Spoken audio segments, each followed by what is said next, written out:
Hello friends.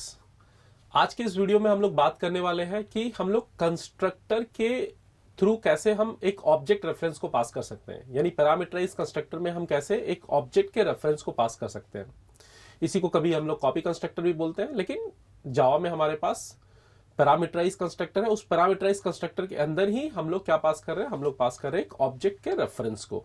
तो कैसे पास कर रहे हैं कि लास्ट वीडियो में मैंने आपसे बात करा था कि हैजर रिलेशन हम लोग कैसे बिल्डअप करते हैं, और हैजर रिलेशन के थ्रू मैंने आपसे एक प्रोग्राम शेयर किया था जहां पर मैंने आपको कहा था कि ऑब्जेक्ट के डेटा को कैसे हम इनिशियलाइज कर रहे हैं और उसको कैसे यूज कर रहे हैं दूसरे क्लास में। तो आज भी इस कॉन्सेप्ट के थ्रू हम लोग पैरामीटराइज कंस्ट्रक्टर में कैसे ऑब्जेक्ट रेफरेंस को पास कर रहे हैं वो सीखेंगे। तो पैरामीटराइज कंस्ट्रक्टर में ऑब्जेक्ट रेफरेंस, जैसे अगर हम यहां पे एक एग्जांपल दें, सपोज मेरे पास एक क्लास कस्टमर है, एक क्लास कस्टमर है, और यहां पे मेरे पास सपोज मैंने एक इंट आईडी लिया हुआ है, और यहां पे मैं क्या कर रहा हूं, यहां पे मैंने एक कस्टमर डिफाइन किया है। ये नो आर्गुमेंट कंस्ट्रक्टर है, बस इस कस्टमर क्लास में इस कस्टमर नो आर्गुमेंट जो मेरा कंस्ट्रक्टर है, इस कंस्ट्रक्टर के अंदर हम कोई पैरामीटर पास कर सकते हैं। तो जैसे अगर हम यहां पे पास कर दे इंट आईडी, तो ये क्या हो गया, ये हो गया पैरामीटराइज कंस्ट्रक्टर, क्योंकि हम पैरामीटर पास कर रहे हैं। वैसे ही हम यहां पर कस्टमर के रेफरेंस को भी पास कर सकते हैं, लेट्स से कस्टमर C1। तो इंट आईडी एक प्रिमिटिव टाइप हो गया, और कस्टमर C1 जो हो गया वो कैसा हो गया, वो एक क्लास के रेफरेंस को हम पास किए, ऑब्जेक्ट के रेफरेंस को पास किए। तो ऑब्जेक्ट का रेफरेंस मतलब ये C1 क्या होल्ड कर सकता है, ये C1 होल्ड कर सकता है कस्टमर के ऑब्जेक्ट को, जैसे लास्ट वीडियो में भी हमने देखा था। तो कस्टमर के ऑब्जेक्ट को होल्ड करने के लिए हम लोग यहाँ पे क्या पास किए हैं, हम लोग यहाँ पे पास किए हैं C1 एक वेरिएबल जिसका जो टाइप है वो क्या है, कस्टमर, और आईडी भी एक वेरिएबल है जिसका टाइप जो है वो है इंटीजर। तो इस तरह के अगर कंस्ट्रक्टर में इस तरह के ऑब्जेक्ट रेफरेंस को हम पास करते हैं, तो ये एक्चुअली हम कैसे उस वैल्यूज को यूज कर पाएंगे, इसके बारे में हम लोग प्रोग्रामेटिकली आज बात करने वाले हैं। तो इसके लिए हम एक छोटा सा प्रोग्राम लिखते हैं। सपोज मैंने यहां पे राइट क्लिक ऑन SRC, बहुत ही इंपॉर्टेंट प्रोग्राम है, बहुत कुछ आइडिया ये प्रोग्राम से मिलेगा आपको कि कैसे हम किसी दूसरे क्लास के कंस्ट्रक्टर के थ्रू, किसी दूसरे क्लास के ऑब्जेक्ट रेफरेंस के थ्रू वेरिएबल्स को इनिशियलाइज कर सकते हैं।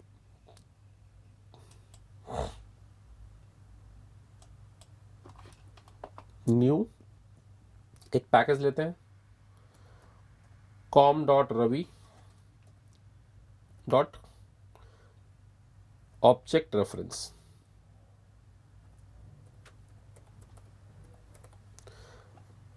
Click on finish.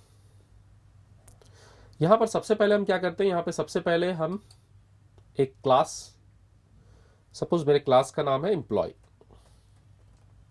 और ये मेरा बिजनेस लॉजिक क्लास है।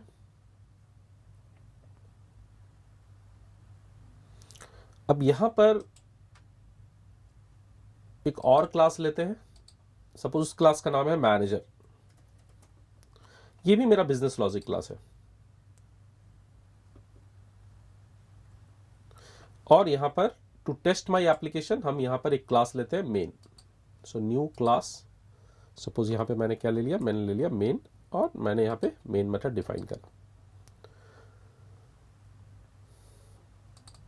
अब पिछले वीडियोस में मैंने आपसे कहा था कि अगर आप वेरिएबल्स को प्राइवेट डिक्लेयर करते हैं तो it's always better to take getter and setter, ताकि उन प्राइवेट वेरिएबल्स को आप दूसरे क्लास के थ्रू एक्सेस कर सको बाय यूजिंग योर गेटर।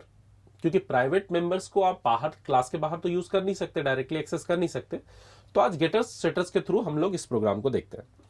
तो यहां पर इंप्लॉय क्लास में मैंने क्या किया, सपोज यहां पे मैंने दो इंस्टेंस वेरिएबल डिफाइन किए, private int employee number, private string employee name. बहुत ही इंपॉर्टेंट प्रोग्राम है आज का, private int employee number, private string employee name. और इसके बाद मैंने क्या किया, इसके बाद मैंने यहां पर एक गेटर और सेटर जनरेट करा। Right click, source, generate getters and setters, select all, generate. तो ये गेटर्स और सेटर्स मेरा जनरेट हो गया। कंट्रोल एस, मैंने इसे सेव कर लिया। तो आप देख सकते हो यहाँ पे ये get employee number, set employee number, get employee name, set employee name. ठीक है, अब यहाँ पे ये मेरा एक क्लास मेरा रेडी हुआ। अब हम जा रहे हैं मैनेजर क्लास के पास। मैनेजर क्लास के पास क्या है, यहां पर भी मेरे पास प्राइवेट इंट मैनेजर आईडी और प्राइवेट स्ट्रिंग मैनेजर नेम, ये दो वेरिएबल्स मैंने यहां पे डिफाइन करे मैनेजर क्लास में। ये भी दोनों इंस्टेंस वेरिएबल है। मेरा लॉजिक क्या है प्रोग्राम का, मेरे प्रोग्राम का लॉजिक है कि एक एम्प्लॉय एक कंपनी को ज्वाइन करता है, और जैसे ही वो कंपनी को ज्वाइन करता है उस एम्प्लॉय को कंपनी ऑर्गेनाइजेशन एक एम्प्लॉय आईडी प्रोवाइड करती है और बाय डिफॉल्ट उसका नाम है। अब 2 इयर्स के बाद उसका प्रमोशन होता है और वो एम्प्लॉय से मैनेजर बन जाता है। तो जब वो एम्प्लॉय से मैनेजर बनता है तो उसका जो एम्प्लॉय आईडी और एम्प्लॉय नेम है, क्या वो चेंज हो जाएंगे या वही रहेंगे? तो एम्प्लॉय नंबर और उसका जो नाम, वो दोनों वही रहेगा और उसे सिर्फ उसके पोस्ट को प्रमोट कर दिया जाएगा एज ए मैनेजर। तो इसका मतलब ये हुआ कि इस मैनेजर क्लास में इंप्लॉय का जो कंटेंट है उसको हम कॉपी कर सकते हैं, यानी इंप्लॉय का जो मेरा ऑब्जेक्ट का डेटा है उसको हम यहां पे यूज कर सकते हैं। तो कैसे यूज करेंगे, इसी को ऑब्जेक्ट रेफरेंस के थ्रू हम यूज करना चाहते हैं। तो यहां पर मैंने क्या किया, यहां पे मैंने एक पैरामीटराइज कंस्ट्रक्टर लिया, जहां पर मैंने क्या पास कर दिया, मैंने पास कर दिया इंप्लॉय का रेफरेंस, इंप्लॉय इवन, क्योंकि मेरे को इंप्लॉय के डेटा को कॉपी करना है, इंप्लॉय के कंटेंट को कॉपी करके मैनेजर के क्लास में लेके आना है। सो पब्लिक मैनेजर इंप्लॉय ई, ठीक है, बहुत ही इंपॉर्टेंट कॉन्सेप्ट। ये ई में हम क्या होल्ड करेंगे, इस ई में हम होल्ड करेंगे, इस ई में हम होल्ड करेंगे इंप्लॉय के ऑब्जेक्ट को, और इंप्लॉय का ऑब्जेक्ट क्या कंटेन करेगा, इंप्लॉय का प्रॉपर्टीज और इंप्लॉय का बिहेवियर। अब हम यहां पे क्या लिख सकते हैं, तो यहां पर हम लिख सकते हैं manager ID is equal to, manager ID is equal to, हाँ बहुत ध्यान से देखिएगा, manager ID is equal to E dot get employee number, क्योंकि मेरा एम्प्लॉय नंबर जो है, मेरा एम्प्लॉय नंबर जो है वो मेरा प्राइवेट है, एम्प्लॉय नंबर जो है वो मेरा प्राइवेट है, तो हम डायरेक्टली एक्सेस नहीं कर सकते। तो फिर हम इस एम्प्लॉय नंबर को कैसे लेकर आएंगे, यहां पर उस एम्प्लॉय नंबर को यहां पर लेकर आने के लिए हम लोग गेटर का यूज करते हैं, E dot get employee number. Get employee number मतलब जो भी एम्प्लॉय का नंबर है, जो भी एम्प्लॉय का नंबर है वो एम्प्लॉय नंबर हम असाइन कर दे रहे हैं किसके पास, मैनेजर आईडी के पास। यानी मैनेजर आईडी में वही चीजें असाइन हो जाएगी जो एम्प्लॉय नंबर के पास है। अल्टीमेटली मेरे बोलने का मतलब यह है कि एम्प्लॉय नंबर को हम मैनेजर आईडी पे असाइन कर रहे हैं। अब अगर आप देखो ध्यान से, जब हमने स्टार्ट करा था अपना ओप्स का कॉन्सेप्ट, यहां पे एक बहुत इंपॉर्टेंट चीज हम आपके साथ शेयर करना चाह रहे हैं। जब हमने स्टार्ट करा था ओप्स का कॉन्सेप्ट, और सपोज मेरे पास अगर दो वेरिएबल है इंट ए कामा बी, तो स्टार्टिंग से आप इस चीज को समझिए। तो मैंने आपसे शायद किसी वीडियो में मैंने आपसे शेयर करा था कि अगले नेक्स्ट 10 to 15 वीडियोस हम लोग एक ही चीज कर रहे होंगे, इंस्टेंस वेरिएबल को इनिशियलाइज कर रहे होंगे, इंस्टेंस वेरिएबल को इनिशियलाइज कर रहे होंगे। तो अगर ये जो इंट ए और बी वेरिएबल है, अगर ये क्लास टेस्ट के अंदर है, क्लास टेस्ट के अंदर है, ठीक है, तो सबसे पहले इनको इनिशियलाइज करने के लिए क्या करते हैं हम, सबसे पहले एकदम ध्यान से समझिए इस चीज को, वन बाय वन हम लोग बढ़ेंगे, हमने कैसे अचीव करा सारी चीजों को। तो सबसे पहले मैंने आपसे क्या बात करा था कि अगर आप इंस्टेंस वेरिएबल को इनिशियलाइज नहीं भी करते हो, कंस्ट्रक्टर नहीं लिखते हो, तो ऑटोमेटिकली एक डिफॉल्ट कंस्ट्रक्टर कंपाइलर ऐड करेगा, और इस डिफॉल्ट कंस्ट्रक्टर के थ्रू ए के वैल्यू को बोल कर ये प्रोवाइड करेगा 0 और बी के वैल्यू को ये प्रोवाइड कर देगा 0, क्योंकि दोनों इंटीजर टाइप है। ये क्या हो गया, ये हो गया डिफॉल्ट कंस्ट्रक्टर। ये डिफॉल्ट कंस्ट्रक्टर किसने ऐड करा, ये डिफॉल्ट कंस्ट्रक्टर ऐड करा कंपाइलर ने। सर पर्पस क्या है, पर्पस वही same, to initialise my instance variable of the class. तो ये डिफॉल्ट कंस्ट्रक्टर पर्पस वही सेम, पर्पस क्या है, to initialise my instance variable of the class. But हम इस वैल्यूज से हैप्पी नहीं थे, हम इस वैल्यूज से खुश नहीं थे, क्योंकि ये डिफॉल्ट वैल्यूज है, मुझे खुद का वैल्यू चाहिए। तो मैंने क्या किया, मैंने एक मेथड लिखा, public void accept, public void accept. अब इस एक्सेप्ट मेथड जो है ये user input method, user method, user ने लिखा है ये मेथड। अब इस मेथड का मेन पर्पस क्या है, purpose is also same, A के वैल्यू को यूजर डिफाइंड वैल्यू प्रोवाइड करना, let's say A is equal to 100 और B is equal to what 200। ठीक है, तो अगर आप इनिशियलाइज नहीं भी करते हो तो at the time of creating the object automatically एक डिफॉल्ट कंस्ट्रक्टर के थ्रू आपके वैल्यूज को इनिशियलाइज कर दिया जाएगा। उसके बाद एक्सेप्ट मेथड के थ्रू बिकॉज हम इन वैल्यूज के साथ हैप्पी नहीं है, वो मेरे जीरो नल डिफॉल्ट वैल्यूज है जो कंपाइलर प्रोवाइड कर रहा है, तो मुझे खुद का अगर वैल्यू देना है तो मैं एक्सेप्ट मेथड ले सकता हूं और उस एक्सेप्ट मेथड के थ्रू मैं क्या कर सकता हूं, अपने अकॉर्डेंस में वैल्यू यूज कर सकता हूं।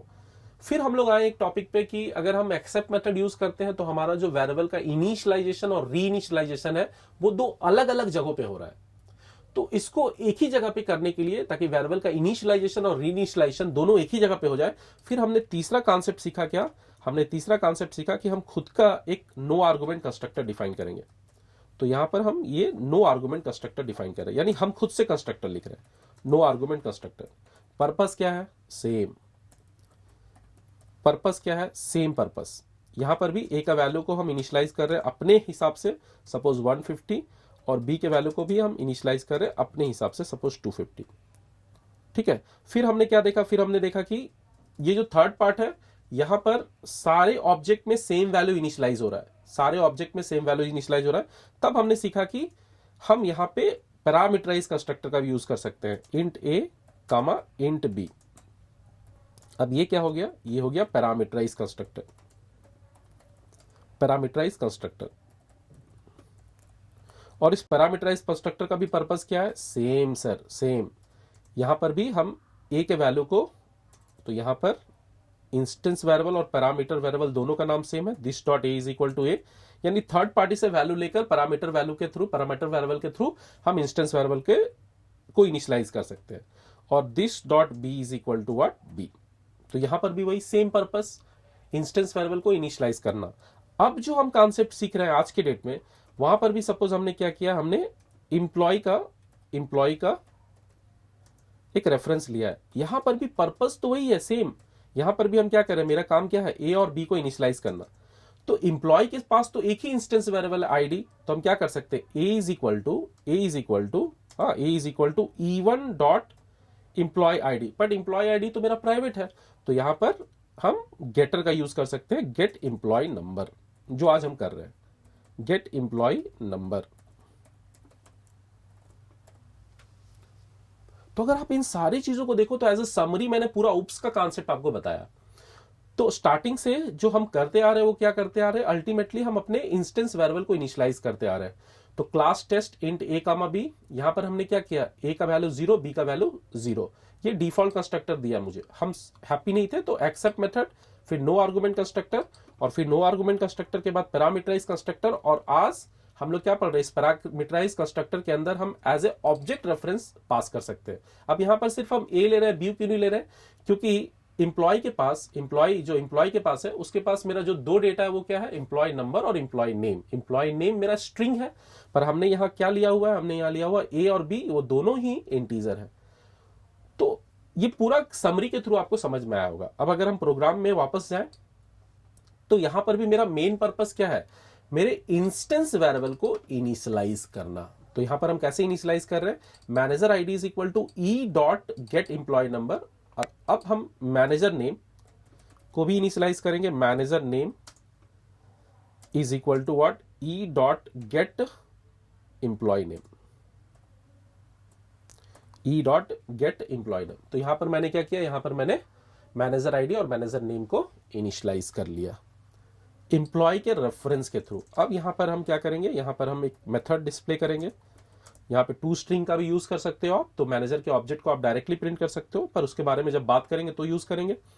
So public void so manager data, so manager data. ये सारी चीजें लिखनी नहीं होगी अगर आप टू स्ट्रिंग यहां पे डायरेक्टली यूज करते हो तो। Manager ID is plus manager ID, और अगर इसी को कॉपी कर ले,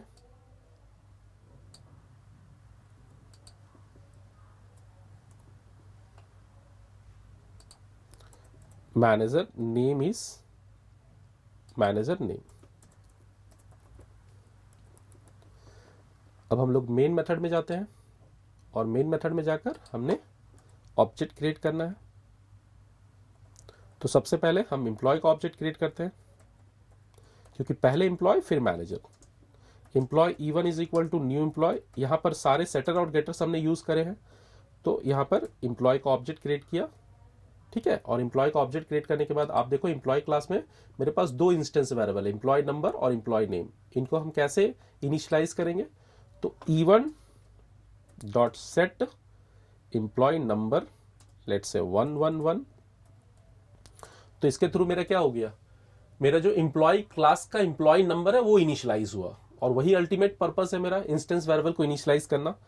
E1 dot set employee name, यहां पे सपोज मैंने पास कर दिया रवि।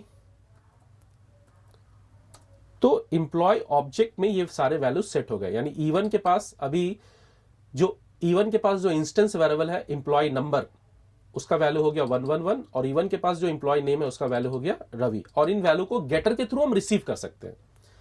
अब मैं यहां पे जा रहा हूं मैनेजर क्लास के पास, manager M1 is equal to new manager. और मैनेजर क्लास के पास देखो आप कंस्ट्रक्टर है, तो ऑटोमेटिकली ये एम्प्लॉय के ऑब्जेक्ट को यहां पे होल्ड कर रहा है। यानी ये E1 किस चीज को होल्ड कर रहा है? ये E1 होल्ड कर रहा है एम्प्लॉय के ऑब्जेक्ट को, और इस E1 को हम पास कर रहे हैं मैनेजर क्लास के कंस्ट्रक्टर में, पैरामीटराइज कंस्ट्रक्टर में। तो इस E के पास अल्टीमेटली क्या आ जा रहा है, इस E पर क्या असाइन हो जा रहा है, इस E पर असाइन हो जा रहा है E1, यानी E1 को हमने E पे असाइन कर दिया। तो अब इस E के थ्रू हम क्या कर सकते हैं, गेट एम्प्लॉय नंबर, यानी मेरा जो एम्प्लॉय नंबर है 111, मेरा जो एम्प्लॉय नंबर है 111, उसको हमने गेटर मेथड के थ्रू गेट करके असाइन कर दिया मैनेजर आईडी के ऊपर। तो मैनेजर आईडी का मेरा अल्टीमेट वैल्यू क्या हो गया, 111। That is nothing but the employee number is copied to manager ID. Employee number को मैंने मैनेजर आईडी पे कॉपी कर दिया, क्योंकि 2 साल के बाद वही एम्प्लॉय तो मैनेजर हुआ, और जो मेरा एम्प्लॉय का नेम है वो मैंने मैनेजर नेम के ऊपर असाइन कर दिया। अब आपको यहां पर जाकर सिर्फ क्या करना है, M1 dot show manager data. तो जैसे इस प्रोग्राम को आप रन कराते हो, तो manager ID is what 111, manager name is what Ravi, ठीक है। और अगर आप चाहो एम्प्लॉय का डेटा प्रिंट करना, तो एम्प्लॉय के डेटा को भी आप प्रिंट कर सकते हो। अब यहां पर जो मैंने पिछले क्लास बताया था कि अगर सपोज हम यहां पर ये लिखना नहीं चाहें, या इसको हम कमेंट कर दें, तो फिर हम यहां पे क्या कर सकते हैं, यहां पे हम खुद से जनरेट कर सकते हैं to string source, to string. To string का यूज क्यों करते हैं, ऑब्जेक्ट के प्रॉपर्टीज को प्रिंट करने के लिए। यहां पे मैंने जनरेट, तो टू स्ट्रिंग मेथड जनरेट हो गया। ये खुद ब खुद क्या कर रहा है, मैनेजर के आईडी को प्रिंट कर रहा है और मैनेजर के नेम को प्रिंट कर रहा है। अब इसको प्रिंट करने के लिए मुझे क्या चाहिए, system dot out dot println M1, यहां पे मुझे M1 को प्रिंट करना है, और इसको हम रन कराते हैं। तो manager ID 111, manager name is equal to what Ravi, ये खुद ब खुद यहां पर प्रिंट हो गया। तो आप इस चीज को समझ पा रहे हो कि कैसे मैंने यहां पे एम्प्लॉय के कंटेंट को मैनेजर क्लास के कंटेंट में कॉपी किया, यानी एम्प्लॉय का पूरा कंटेंट मेरे मैनेजर पे जाकर असाइन हो गया। इसको पैरामीटराइज कंस्ट्रक्टर में ऑब्जेक्ट रेफरेंस को पास करके हम लोग अचीव कर सकते हैं। तो आज के लिए इतना ही, थैंक यू।